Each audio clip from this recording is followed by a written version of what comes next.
ମାନେ ତୁମମାନଙ୍କୁ ସ୍ୱାଗତ ଓ ଶୁଭେଚ୍ଛା। ଆମ ଗଣିତ ବହିର ଜ୍ୟାମିତିର ମୌଳିକ ଧାରଣା ନାମରେ ବିଷୟଟିଏ ଅଛି। ଆସ ସେହି ବିଷୟଟିକୁ ଭଲ ଭାବେ ବୁଝିବା। ସ୍ୱାଗତମ ପିଲାମାନେ। ଗତ ଅଧ୍ୟାୟରେ ଆମେ ରଶ୍ମି ସମ୍ବନ୍ଧୀୟ ଆଲୋଚନା କରିବା ସଙ୍ଗେ ସଙ୍ଗେ ରଶ୍ମିର ନାମକରଣ କଥା ମଧ୍ୟ ବୁଝିଥିଲେ ଏବଂ ଏଥିସହିତ ସରଳ ରେଖା ରଶ୍ମି ରେଖାଖଣ୍ଡ ମଧ୍ୟରେ ସମ୍ପର୍କ ମଧ୍ୟ ଆଲୋଚନା କରିଥିଲେ। ତତ୍ ସହିତ ଆମେ ଏକ ରେଖାଖଣ୍ଡକୁ ମଧ୍ୟ ମାପିଥିଲେ, ତା ସହିତ ଆବଦ୍ଧ କ୍ଷେତ୍ର ଏବଂ ଅନାବଦ୍ଧ ଚିତ୍ର ମଧ୍ୟରେ ବାବଦରେ ମଧ୍ୟ ଆଲୋଚନା କରିଥିଲେ। ଅନ୍ତସ୍ଥ ବିନ୍ଦୁ, ବହିସ୍ଥ ବିନ୍ଦୁ ଏବଂ ଉପରିସ୍ଥ ବିନ୍ଦୁ କଥା ମଧ୍ୟ ଆଲୋଚନା କରିଥିଲେ। ଆଜିର ଏହି ଅଧ୍ୟାୟରେ ଆମେ କିଛି ନୂଆ କଥା ଆଲୋଚନା କରିବା। ତାହେଲେ ଆମେ ନୂତନ ଅଧ୍ୟାୟକୁ ଯିବା। ଆସ ତାହେଲେ। ଠିକ ଅଛି ପିଲାମାନେ, ତମେ ଏବେ ଶିକ୍ଷକ କଳାପଟାରେ ଅଙ୍କନ କରୁଥିବା ଚିତ୍ରଟିକୁ ଦେଖ। କଣ ଦେଖୁଛ? ଏହା ଏକ ବହି। ବହିର ଦୁଇଟି ପାର୍ଶ୍ୱ ଗୋଟିଏ ଜାଗାରେ ମିଳିତ ହୋଇ କଣ ଅଙ୍କନ କଲେ? ଦେଖିବା ଆସ। କଣ ଅଙ୍କନ କଲେ କହିଲ? ଏଇଟା ଗୋଟିଏ କୋଣ। ଠିକ ଅଛି, ତାହେଲେ ବହିର ଗୋଟିଏ ପାର୍ଶ୍ୱରେ ଆମେ କୋଣର ଚିତ୍ର ଦେଖିପାରିଲେ। ପୁନଶ୍ଚ ଏକ ଚିତ୍ରକୁ ଯିବା ଆସ। ଏଇଠି ଶିକ୍ଷକ ଅଙ୍କନ କରିଥିବା ଚିତ୍ରଟିକୁ ଦେଖ। କଣ ଦେଖୁଛ?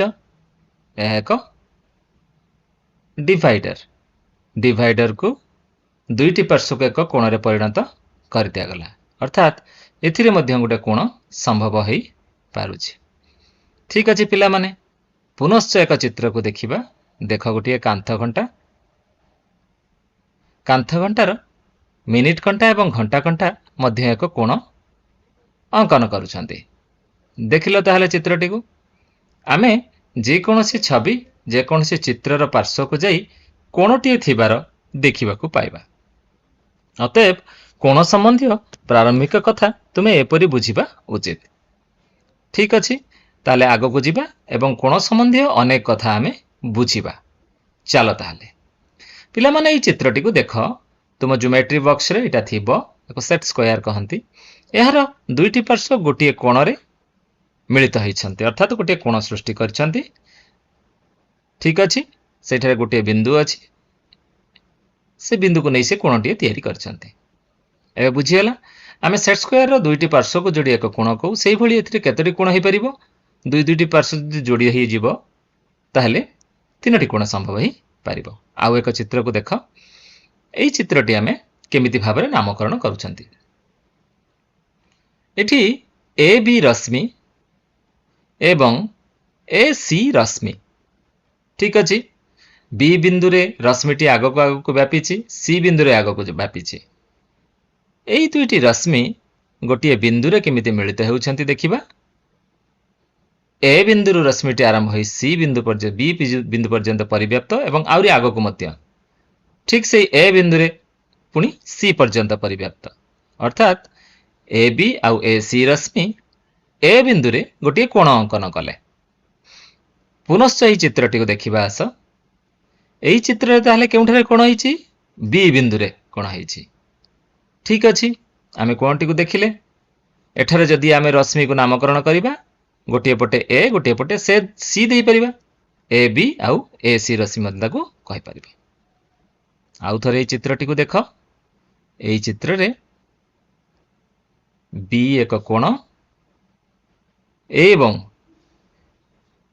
ଏହାକୁ ଆମେ ଯେଉଁ ବିନ୍ଦୁଟି ଦେଖିଲ, এই ବିନ୍ଦୁକୁ ଆମେ କୋଣର ଅନ୍ତସ୍ଥ ବିନ୍ଦୁ ବୋଲି କହିବା। ନୂଆ କଥାଟିଏ ଶିଖିଲ। ଅନ୍ତସ୍ଥ ବିନ୍ଦୁ କାହାକୁ କହିବା? କୋଣର ଭିତରରେ ଯେଉଁ ବିନ୍ଦୁଟି ରହିଥାଏ। ପୁନଶ୍ଚ ଆଉ ଏକ କଥା ଶିଖିବା ଆସ। ଯଦି ଗୋଟିଏ କୋଣ, এই ବିନ୍ଦୁଟି କେଉଁଠି ଅଛି? କୋଣ ଭିତରେ ଅଥବା କୋଣ ବାହାରେ ଅଛି? କୋଣର ବାହାରେ ଅଛି। ତାହେଲେ କଣ କହିବା? କୋଣର ବହିସ୍ଥ ବିନ୍ଦୁ। ଏଠାରେ କୋଣର ନାମକରଣ କରାଯାଏ ନାହିଁ, ତୁମେ ଏ ବି ସି କୋଣ କରିପାରିବ। ଠିକ ଅଛି, ତାହେଲେ ଏଇଠି ବି ବିନ୍ଦୁ ରେ କୋଣଟି ଅଙ୍କନ ହୋଇଛି। ଆମେ ତାକୁ ନାମକରଣ କରିପାରିବା ଏ ବି ସି। ଗୋଟିଏ ପଟରେ ଏ ଦେଇପାରିବା, ଗୋଟିଏ ପଟରେ ବି ସି ଦେଇପାରିବା, ଫଳରେ ଏ ବି ସି କୋଣ ହେଇଯିବ। ଏକଥା ଆମେ ପିଲାମାନେ ବୁଝିଲେ। ତାହେଲେ କେଉଁ ବିନ୍ଦୁରେ ଏହା ସମ୍ମିଳିତ ହୋଇଛନ୍ତି? ବି ବିନ୍ଦୁରେ ସମ୍ମିଳିତ ହୋଇଛନ୍ତି। ଠିକ ଅଛି ପିଲାମାନେ, ତୁମମାନଙ୍କ ବହିରୁ ଏକ ସୁନ୍ଦର ପ୍ରଶ୍ନ ଆମେ ଆଲୋଚନା କରିବା ଏବଂ ଏହି ପ୍ରଶ୍ନ ଉତ୍ତର ଆଲୋଚନା ସମୟରେ ଆମେ କୋଣ ସମ୍ବନ୍ଧୀୟ ଅନେକ କଥା ମଧ୍ୟ ବୁଝିପାରିବା। ତାହେଲେ ଆଉ ବିଳମ୍ବ କାହିଁକି କରିବା, ଆମେ ଏକ ପ୍ରଶ୍ନକୁ ଯିବା। ପ୍ରଥମ ପ୍ରଶ୍ନରେ କ'ଣ ଅଛି ଦେଖିଦେବା। କଳାପଟାରେ ଯେଉଁ ପ୍ରଶ୍ନ ଅଛି ସେଥିରେ ଦେଖ ପ୍ରଥମ ପ୍ରଶ୍ନଟି କ'ଣ ଅଛି। ପାର୍ଶ୍ୱସ୍ଥ ଚିତ୍ର ନିକଟରେ ଗୋଟେ ଚିତ୍ର ଅଛି। ଏହି ଚିତ୍ରରେ ଥିବା କୋଣଟିର ନାମ ଲେଖିବାକୁ କୁହାଯାଇଛି। କ'ଣ ହେବ କୋଣଟିର ନାମ? ତାହେଲେ ତମେ ଦେଖ ଚିତ୍ରଟିକୁ ଦେଖ, କ'ଣ ହେବ କୋଣଟିର ନାମ। ଦ୍ୱିତୀୟ ପ୍ରଶ୍ନ ଅଛି ଏହାର ଶୀର୍ଷବିନ୍ଦୁ ଓ ବାହୁମାନଙ୍କର ନାମ ଲେଖ। କ'ଣ କ'ଣ ହେବ ତୁମେ ଭାବି ପକାଅ ଟିକେ। ଶୀର୍ଷବିନ୍ଦୁର ନାମ କ'ଣ ହେବ, ବାହୁଗୁଡ଼ିକର ନାମ କ'ଣ ହେବ। ତୃତୀୟ ପ୍ରଶ୍ନ ଅଛି ଏହି କୋଣର ଅନ୍ତସ୍ଥ ବିନ୍ଦୁ ଓ ବହିସ୍ଥ ବିନ୍ଦୁର ନାମ ଲେଖ। ବୁଝିହେଲା ପ୍ରଶ୍ନଟି? ଉତ୍ତର ଗୁଡ଼ିକୁ ଟିକେ ଦେଖିଦେବା। କୋଣଟିର ନାମ ତାହେଲେ କ'ଣ? ପି ଓ ଡି କୋଣ। କେଉଁ ଦୁଇଟି ବାହୁକୁ ନେଇ କୋଣ ଅଙ୍କିତ ହୋଇଛି? ପି ଓ ଏବଂ ଓ ଡି। ଓ ହେଉଛି ଏହାର ଶୀର୍ଷ ସାଧାରଣ ବିନ୍ଦୁ ବୋଲି ତାକୁ କୁହାଯାଉଛି। ଏବଂ ଏଥିସହିତ ବହିସ୍ଥ ବିନ୍ଦୁ, ଅନ୍ତସ୍ଥ ବିନ୍ଦୁ କିଏ କିଏ? ଅନ୍ତସ୍ଥ ବିନ୍ଦୁ ହେଉଛି y ଏବଂ ବହିସ୍ଥ ବିନ୍ଦୁ ହେଉଛି x। ପ୍ରଥମ ପ୍ରଶ୍ନ ଆଲୋଚନା କଲେ ତୁମେ ପ୍ରଥମ ପ୍ରଶ୍ନଟିକୁ ବୁଝିପାରିଥିବ। ଠିକ୍ ଅଛି, ଆଗକୁ ଯିବା। ବର୍ତ୍ତମାନ ଆମେ 2 ନମ୍ବର ପ୍ରଶ୍ନକୁ ଆଲୋଚନାକୁ ନେବା। ଦେଖିବା ସେଥିରେ କ'ଣ କ'ଣ କଥା ଆମ ପାଇଁ ଅଛି। ଯିବା ତାହେଲେ 2 ନମ୍ବର ପ୍ରଶ୍ନକୁ ଆଲୋଚନା କରିବା ପାଇଁ। ଠିକ୍ ଅଛି, ଚାଲ ପିଲାମାନେ ଟିକେ ଏହି ଚିତ୍ରକୁ ଆମେ ଦେଖିବା। ଏହି ଚିତ୍ରରେ କ'ଣ କ'ଣ ପ୍ରଶ୍ନ ଅଛି ଏବଂ କ'ଣ ତାର ଉତ୍ତର ହେବ। ନିମ୍ନସ୍ଥ ବାକ୍ୟମାନଙ୍କରେ ଥିବା ଶୂନ୍ୟସ୍ଥାନ ପୂରଣ କର। ଗୋଟିଏ କୋଣରେ ଡେସ୍ ଗୋଟି ଶୀର୍ଷବିନ୍ଦୁ। କେତୋଟି ଶୀର୍ଷବିନ୍ଦୁ? ଗୋଟିଏ। ଏବଂ ଡେସ୍ ଗୋଟି ବାହୁ ଥାଏ। କେତୋଟି ବାହୁ ଥାଏ? 2ଟି ବାହୁ ଥାଏ। ଏବେ ଦ୍ୱିତୀୟ ପ୍ରଶ୍ନକୁ ଯିବା। ଡେସ୍ ଚିହ୍ନଟି ହେଉଛି ଚିତ୍ରରେ ଥିବା କୋଣର ସାଙ୍କେତିକ ଚିହ୍ନ। ABC ଚିତ୍ର, କୋଣର ଚିତ୍ର ଦେଖିଲ, ତାର ସାଙ୍କେତିକ ଚିହ୍ନ କ'ଣ? এই ଚିତ୍ରଟି ଅଙ୍କନ କରିଦିଆଗଲା। ଏ ହେଉଛି ତାର ସାଙ୍କେତିକ ଚିହ୍ନ। 2ଟି ସରଳରେଖା ପରସ୍ପର ଛେଦ କଲେ, ଠିକ୍ ଅଛି, ଡେସ୍ ଗୋଟି କୋଣ ଉତ୍ପନ୍ନ ହୁଏ। ଦେଖିବା ପରୀକ୍ଷା କରିକି କେତୋଟି କୋଣ ହେଉଛି। ଶିକ୍ଷକ କଳାପଟରେ ଅଙ୍କନ କଲେ କେତୋଟି କୋଣ ହେଉଛି? 4 ଗୋଟି କୋଣ ସୃଷ୍ଟି ହୋଇଥାଏ। ଖୁବ୍ ସୁନ୍ଦର ଭାବେ 3ଟି ପ୍ରଶ୍ନ ବୁଝିଲ। ଆଉ ଥରେ ପ୍ରଶ୍ନର ଉତ୍ତର ଗୁଡ଼ିକ ଦେଖିଦିଅ।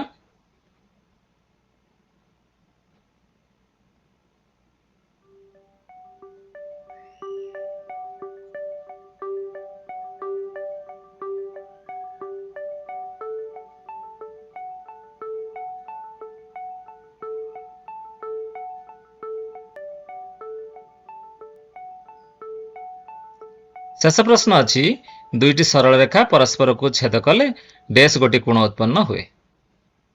କ'ଣ ଉତ୍ତର ଆସିଲା? 4 ଗୋଟି କୋଣ ଉତ୍ପନ୍ନ ହୁଏ। ଏଥର ଆମେ କଥାଟିକୁ ବୁଝିଲେ ପରବର୍ତ୍ତୀ କଥାକୁ ଯିବା।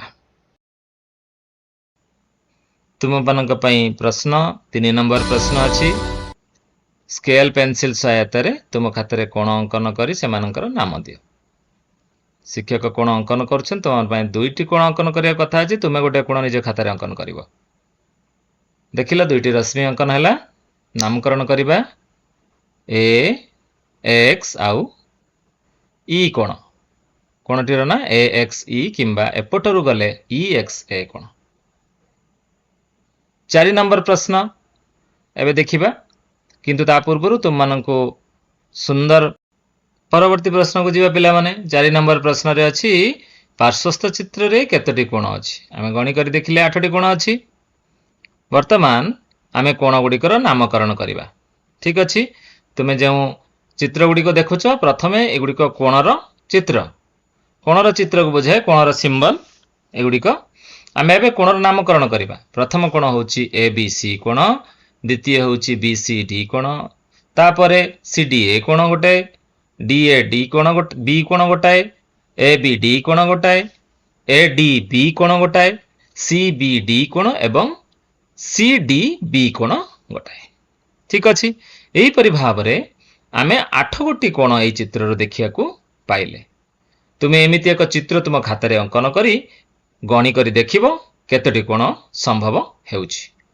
ଠିକ୍ ଅଛି, ତାହେଲେ ଯେଉଁ ABD କୋଣ ଆଉ ADB କୋଣ ଆଉ CBD ଏବଂ CDB କୋଣ ଏଇ ଚାରୋଟି କୋଣ ଭିତରେ କଣ ସମ୍ପର୍କ ଦେଖୁଛ ନା ଏଇ ଦୁଇଟି କୋଣ ମଧ୍ୟରେ ସାଧାରଣ ବାହୁ ରହିଛି। ଠିକ ଅଛି, ପ୍ରଶ୍ନ ଅଛି ଗ ପ୍ରଶ୍ନ, କେଉଁ କୋଣ ମାନଙ୍କରେ ଏକ ସାଧାରଣ ବାହୁ ଅଛି? ତାହେଲେ ଏଇ ଚାରୋଟି କୋଣରେ ଏକ ସାଧାରଣ ବାହୁ ଅଛି। ଠିକ ଅଛି, ଆମେ ଦେଖିବା ସେ ସାଧାରଣ ବାହୁଟି କୋଉଟା? BD ହେଉଛି ସାଧାରଣ ବାହୁ। ତୁମର এই ବିଷୟର ଅନ୍ତିମ ଅଧ୍ୟାୟରେ ଆମେ କଣ କଣ ଆଲୋଚନା କଲେ? କୋଣ ଆଲୋଚନା କଲେ, ରଶ୍ମିକୁ ନେଇ କୋଣ କିପରି ସୃଷ୍ଟି ହେଉଛି ତାହା ମଧ୍ୟ ଆଲୋଚନା କଲେ ଏବଂ এই କୋଣଗୁଡ଼ିକର ନାମକରଣ ମଧ୍ୟ ଆମେ କଲେ। ତତ୍ସହିତ କୋଣଗୁଡ଼ିକ କିପରି ଭାବରେ ତୁମେ ବିଭିନ୍ନ ବସ୍ତୁ ଆଉ ଚିତ୍ରରେ ଦେଖିବାକୁ ପାଉଛ ତାହା ମଧ୍ୟ ଆମେ ବୁଝିଲେ। ଏଥିସହିତ ତୁମ ଜୋମେଟ୍ରି ବକ୍ସରେ ଥିବା ଉପକରଣଗୁଡ଼ିକ ମଧ୍ୟ କୋଣର ସୂଚନା ଦେଇଥାଏ ବୋଲି ମଧ୍ୟ ବୁଝିଲେ। ସ୍କେଲ ବ୍ୟବହାର କରି ରଶ୍ମି ଅଙ୍କନ କରି କୋଣ ଅଙ୍କନ କରିବା ଏବଂ ଏଥିସହିତ ଆମେ ଆଲୋଚନା କଲେ କୋଣକୁ କେମିତି ଚିହ୍ନିତ କରାଯାଏ ଏବଂ କୋଣର ନାମକରଣ କିପରି କରାଯାଏ। ତୁମେମାନେ ଜାଣିଲ ଯେଉଁ ବିନ୍ଦୁରେ କୋଣ ସୃଷ୍ଟି ହେଉଛି ସେହି ବିନ୍ଦୁଟି ମଝିରେ ହିଁ ରହିବ। ଠିକ ଅଛି, ଏ କଥା ଆମେ ବୁଝିଲେ। ଯେଉଁ ରଶ୍ମି ଦ୍ୱୟକୁ ନେଇ କୋଣ ଗଠିତ ହେଉଛି ସେହି ରଶ୍ମି ଦ୍ୱୟକୁ ଆମେ ଚିହ୍ନଟ ମଧ୍ୟ କଲେ ଏବଂ ଏଥିସହିତ ଆମେ କୋଣର ବହିସ୍ଥ ବିନ୍ଦୁ ଏବଂ ଅନ୍ତସ୍ଥ ବିନ୍ଦୁ ବାବଦରେ ମଧ୍ୟ ଆଲୋଚନା କଲେ। ସବୁଠାରୁ ଶ୍ରେଷ୍ଠ କଥା ହେଉଛି କୋଣର ଅନ୍ତସ୍ଥ ବିନ୍ଦୁ ଗୁଡ଼ିକ ସଂଖ୍ୟା ଗୋଟିଏ ନୁହେଁ, ଅସଂଖ୍ୟ ଅନ୍ତସ୍ଥ ବିନ୍ଦୁ ରହିଛି ଏବଂ କୋଣ ବାହାରେ ଅନେକ ମଧ୍ୟ ବିନ୍ଦୁ ରହିଅଛି। ତା ସହିତ କୋଣ ସୃଷ୍ଟି ହେଉଥିବା ରଶ୍ମି ଗୁଡ଼ିକ ମଧ୍ୟ କେତେ ଗୁଡ଼ିଏ ବିନ୍ଦୁର ସମାହାର, ଏ କଥା ମଧ୍ୟ ଆମେ ବୁଝିଲେ। ତ ଆଜି ପାଇଁ ଶିଖିବାର କଥା ଏତିକି। ତମମାନଙ୍କୁ ଆହୁରି ନୂଆ ନୂଆ କଥା ଆସନ୍ତା ଭିଡ଼ିଓରେ ସବୁ ଆମେ ଉପସ୍ଥାପନ କରିବୁ। ଆଜି ପାଇଁ ଏତିକିରେ ରହୁଛୁ। ତୁମମାନଙ୍କୁ ସ୍ନେହ, ଶ୍ରଦ୍ଧା, ଶୁଭେଚ୍ଛା। ବହୁତ ବହୁତ ଧନ୍ୟବାଦ।